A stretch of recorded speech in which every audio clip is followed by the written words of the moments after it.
नमस्कार दोस्तों, मैं अरुण अपने चैनल पे फिर से आपका एक बार स्वागत करता हूँ। आइए दोस्तों, इतिहास में हम चलेंगे। फिर से हमारी आज की जो वीडियो होगी, मैंने पिछली वीडियो पढ़ाया था जो कि 600 ईसा पूर्व के लगभग में देखा गया था। जैन धर्म और बौद्ध धर्म, ऐसे धर्म जो ईश्वर पर विश्वास न रखने वाले धर्मों को देखा गया, जहाँ से ज़्यादा ऑब्जेक्टिव बनते थे, उसको मैंने करवा दिया है। अब इसके बाद 6वीं शताब्दी में अगर देखा जाए तो एक ऐसे 16 महाजन पद आते हैं। ठीक है, तो 16 महाजन पद को हम आज पढ़ेंगे, क्योंकि इसी 16 महाजन पदों से वंशों का निर्माण होता है। वह वंश जिस वंश को क्रम में चलाया जाता है, इतिहास में मुख्य इनकी भूमिका होती है, उनको देखा जाएगा। वीडियो स्टार्ट करने से पहले एक आपसे रिक्वेस्ट है कि वीडियो को लाइक कर दिया करिए, सब्सक्राइब कर दिया करिए, और जो दोस्त पढ़ते हैं, जो तैयारी करते हैं, उनके पास शेयर कर दिया करिए। ठीक है, चलिए आज देखते हैं ये 16 महाजन पद। 16 महाजन पद। 16 महाजन पद क्या है, सबसे पहले इसको देखा जाएगा। देखिए, 600 ईसा पूर्व के लगभग जब बौद्ध धर्म आया, तो बौद्ध धर्म के काल के समीप एक 16 महाजन पद की एक लिस्ट आई, सूची आई, और इन सूचियों के आधार पे ही पूरे वंशों का निर्माण हुआ। ठीक, अब जब से कि कहा जाए कि अगर जिस तरह समाज बना हुआ था, सिंधु घाटी सभ्यता के बाद विकास हुआ, उसके बाद आपका वैदिक काल आया, वैदिक काल के बाद जैन धर्म आया, बौद्ध धर्म, तो धीरे धीरे समाज में विकास हुआ, और आर्थिक स्थिति, उसके बाद नैतिक स्थिति, उसके बाद सामाजिक स्थिति, राजनीतिक, इस सब में परिवर्तन होता चला गया। और इस परिवर्तन को होने की वजह से आज 16 महाजन पद की लिस्ट भी बन गई। अब देखिए, जैसे पहले सिस्टम क्या था, पहले एक क्या था, एक कबीला था। इस कबीलों को अगर थोड़ा सा बड़ा कर दिया गया तो इसको बदल गया जन में, और इसको थोड़ा सा फिर बड़ा कर दिया गया तो ये बन गया जनपद, और इसको थोड़ा सा और बड़ा कर दिया तो ये बन गया महाजनपद। यानी पहले कबीला था, कबीले के बाद क्या था, जन था, जन के बाद क्या था, जनपद था, और जनपद के बाद क्या बन गया, महाजनपद। और ये महाजनपदों की लिस्ट हमारे पास है। उस लिस्ट को हम इस ब्लैक बोर्ड पे टाइप करेंगे, आप देखिएगा। लेकिन सबसे पहले ये लिस्ट जो 16 महाजनपद की लिस्ट है, वो आई कहाँ से, इससे क्वेश्चन पूछा जाता है। तो एक बौद्ध ग्रंथ में एक ग्रंथ है, बौद्ध धर्म में ग्रंथ है, उसको बोलते हैं अंगुतर निकाय।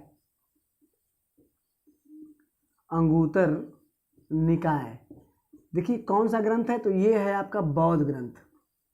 ठीक है, बौद्ध ग्रंथ। और इस ग्रंथ से ही प्रमाण मिलता है कि हाँ 16 महाजन पद की लिस्ट है। अंगुतर निकाय गौर करेंगे, ये क्या है, बौद्ध ग्रंथ है, और इसी में पता चलता है कि 16 महाजन पद की लिस्ट है। एक और ऐसा ग्रंथ है जिसको बोलते हैं भगवती सूत्र। भगवती सूत्र, और यह भगवती सूत्र जो है, ये क्या है, आपका जैन ग्रंथ। ठीक है, क्या है, ये जैन ग्रंथ है। इन जैन ग्रंथ में भी सबसे इंपॉर्टेंट है क्या, इन दोनों लिस्टों से पता चला है कि 16 महाजन पद की सूची। ठीक, इन्हीं सूचियों के आधार पे 16 महाजन पद का निर्माण हुआ है। यही सबसे इंपॉर्टेंट है, यहाँ से क्वेश्चन पूछ लिया जाता है। ठीक है, 10 महाजन पदों की लिस्ट, अब इसी को कहा जाए। अच्छा, एक कार्यकाल में देखा गया था, ये जो आपका 16 महाजन पद थे, तो इसमें राजतांत्रिक प्रणाली थी। क्या थी, राजतंत्र प्रणाली थी। राजतंत्र प्रणाली का मतलब क्या होता है, राजा के द्वारा चलाया गया शासन। ठीक है, राजा के द्वारा चलाया गया शासन। और इसके बाद जब समाज में और भी विकास हुआ, तो उसके बाद क्या आ गया, लोकतंत्र आ गया। ठीक है, लोकतंत्र, और यह लोकतंत्र का मतलब क्या होता है, लोगों के द्वारा चलाया गया। ठीक है, लोगों के द्वारा मतलब जनता द्वारा चुना जाता था कोई प्रतिनिधि। ठीक, ये राजतंत्र मतलब राजा रहा, पहले क्या प्राचीन में राजा रहता था, उसके द्वारा चलाया गया था। ये लोकतंत्र का मतलब लोगों के द्वारा चलाया गया। तो ये सिस्टम, कई चीज़ आपको 16 महाजन पद का एक सिस्टम बना। अच्छा, आइए चलते हैं, जो 16 महाजन पद की लिस्ट है उसको देखते हैं। और ये लिस्ट सबसे इम्पोर्टेंट है। जैसे यहाँ पे बनाएंगे हम महाजन पद, महाजन पद। ठीक, उसके बाद यहाँ देखेंगे आपका बन जाएगा राजधानी। क्या बनेगा, राजधानी। ठीक, और यहाँ बन जाएगा वर्तमान राजधानी। वर्तमान में वो जगह कहाँ है, ये चीज़ को देखा जाएगा। बस 3 चीज़, देखिए महाजनपद में सबसे जो पहली सूची आती है वो आती है मगध, मगध साम्राज्य। और इस मगध साम्राज्य की बात करें तो राजधानी क्या थी, उसकी क्या थी राजधानी, राजगृह थी। और यह राजगृह कहाँ पड़ता है, ये पड़ता है आपका बिहार यानी पटना में। ठीक, ये आप इंपॉर्टेंट नोट कर लेंगे। उसके बाद जो अगली लिस्ट आती है उसको बोलते हैं अंग। ठीक है, क्या बोलते हैं, अंग। और ये अंग का जो राजधानी था उसको बोलते हैं चंपा। ठीक, ये भी कहाँ था, बिहार में था। उसके बाद देखते हैं सबसे इंपॉर्टेंट, इसके बाद जो आता है वज्जी। ठीक, क्या आता है, वज्जी। ये वज्जी की क्या थी, तो ये अब वज्जी सबसे इंपॉर्टेंट वैशाली। ठीक है, क्या थी राजधानी, वैशाली थी। आप यहाँ से नोट कर लेंगे। अब देखिए ये 3 लिस्ट आपकी किससे मिलेगी, बिहार से। यानी कि ये आपको मिल जाएंगी, लिस्ट जो मिल जाएगी कहाँ से मिलेगी, बिहार से। ये तीनों लिस्ट आपकी बिहार से, आप गौर कर लेंगे। चलिए आगे आते हैं, आगे देखते हैं जो मिलता है आपका चौथा नंबर पे क्या मिलता है। ये 4 नंबर करेंगे, इसको 1 कर देंगे, इसको 2 कर देंगे, इसको 3 कर देंगे। 4 में देखेंगे काशी। ठीक, क्या है, काशी। राजधानी कहाँ थी, वाराणसी।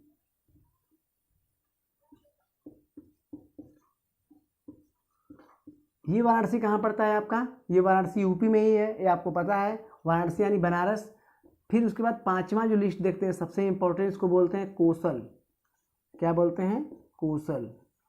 और इस कौशल की बात करें तो पड़ता है आपका श्रावस्ती, श्रावस्ती। ठीक, ये भी पड़ता है आपका यूपी में। 6वीं जो लिस्ट है उसको देखते हैं, ये पड़ता है आपका मल्ल। ठीक, और ये मल्ल जो है कहाँ पड़ता है आपका, कुशीनगर में। अच्छा, ये कुशीनगर कहाँ पड़ता है, ये पड़ता है आपका देवरिया में। सबसे इंपॉर्टेंट है, कुशीनगर कहाँ पड़ता है, देवरिया में। इसका भी यूपी है। और यहीं से क्वेश्चन पूछा था कि गौतम बुद्ध को महापरिनिर्वाण कब प्राप्त हुआ था। ठीक है, तो गौतम बुद्ध को महापरिनिर्वाण जो प्राप्त हुआ था ये कुशीनगर में, यानी उनकी मृत्यु कहाँ हुई थी, कुशीनगर में हुई थी। ठीक है, चलिए आगे देखते हैं 7वां क्वेश्चन। 7वां नंबर पे जो सबसे इंपॉर्टेंट है उसको बोलते हैं वत्स। क्या बोलते हैं, वत्स। ठीक, 7वें नंबर पे क्या है आपका, वत्स, जिसकी राजधानी क्या थी, कौशाम्बी। ठीक, ये भी आपका यूपी में पड़ता है। उसके बाद 8 नंबर लिस्ट पे देखते हैं जो सबसे इंपॉर्टेंट, इसको बोलते हैं कुरु। और कुरु क्या है, इंद्रप्रस्थ। और एपी इंद्रप्रस्थ कहाँ था, कभी कभी क्वेश्चन पूछ लिया जाता है तो इसको कर लीजिएगा आप, दिल्ली। ठीक है, ये कुछ दिल्ली का और यूपी का क्षेत्र होगा। ठीक है, ये भी आप इंपॉर्टेंट कर लेंगे। उसके बाद 9वां जो है, 9वां जो लिस्ट है उसको बोलते हैं पांचाल। ठीक, पांचाल बोलते हैं, या पांचाल अहि छत्र पड़ेगा, अहि छत्र। ये भी कहाँ है क्षेत्र, आपका यूपी में है। 10 नंबर की जो सूची है इसको देखते हैं, इसमें कौन सा आपका महाजनपद है और किसमें राजधानी इसमें कौन सी है। तो 10वां में जो सबसे इंपॉर्टेंट है इसको बोलते हैं सूरसेन, सूरसेन। और ये सूरसेन कहाँ है, मथुरा, मथुरा। और इस मथुरा में अगर व्याख्या किया जाए, सूरसेन की व्याख्या किया जाए तो यही आपको मिलेगा, आपको श्री कृष्ण भगवान। ठीक है, शिशुपाल वध, आप एक पुस्तक पढ़े होंगे, शिशुपाल का मतलब वो जो था क्या था, कंस था, उसी के वध का इसमें वर्णन किया गया है। आगे देखेंगे 11 नंबर की जो सूची है इससे क्वेश्चन पूछा जाता है, तो इसको बोलते हैं चेदी। आगे पढ़ाएंगे हम चेदी वंश। चेदी वंश क्या होता है ये आगे आपको पता चल जाएगा। इसको बोलते हैं सुक्ति मुक्त। ठीक है, सुक्ति मुक्त। ये जो सुक्ति मुक्त है ये भी आपका उस समय क्या था, चेदी का क्या था, चेदी का ये था राजधानी। 12 नंबर की लिस्ट देखते हैं, यहां से भी क्वेश्चन पूछा जाता है कई बार। अवंती, अवंती ये कहाँ पड़ता है आपका, उज्जैन। ठीक है, उज्जैन पड़ता है। और ये उज्जैन पड़ता कहाँ पाया आपका, एमपी में। कोई लोग, कुछ लोग बोलते हैं कि हम नहीं जानते, तो ये एमपी में पड़ता है। इसको आप आज के बाद कैलकुलेशन कर लेंगे। और 13 नंबर पे जो लिस्ट है इसको देखते हैं। 13 नंबर की लिस्ट जिसको बोलते हैं मतस्थ, मतस्थ, मतस्थ। और ये विराटनगर। ठीक है, ये क्या पड़ता है, इसको बोलते हैं विराटनगर। और ये जो विराटनगर है दोस्तों, ये कहाँ पड़ता है आपका, ये पड़ता है आपका जयपुर। ठीक है, कहाँ पड़ता है, जयपुर,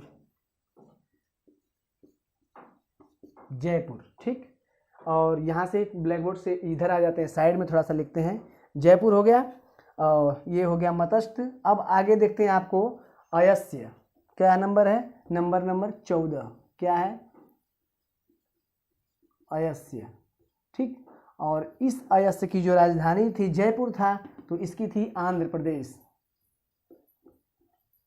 आंध्र प्रदेश।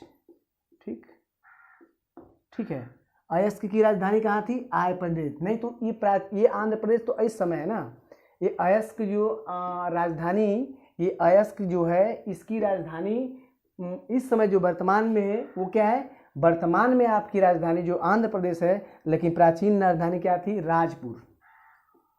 ठीक है, राजपुर, और वर्तमान में आपका आंध्र प्रदेश, यहाँ पे नोट करते हैं आंध्र प्रदेश। ठीक, और चौथा नंबर हो गया। उसके बाद देखते हैं जो सबसे इम्पोर्टेंट है, कंबोज।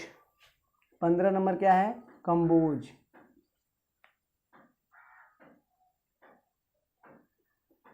कंबोज, कंबोज जो है दोस्तों 15 नंबर है, और इस कंबोज की जो राजधानी है सबसे इम्पोर्टेंट, इस कंबोज की राजधानी राजपुर है। इसकी पोटली थी, सॉरी, इसकी क्या थी, पोटली, और इसका है राजपुर।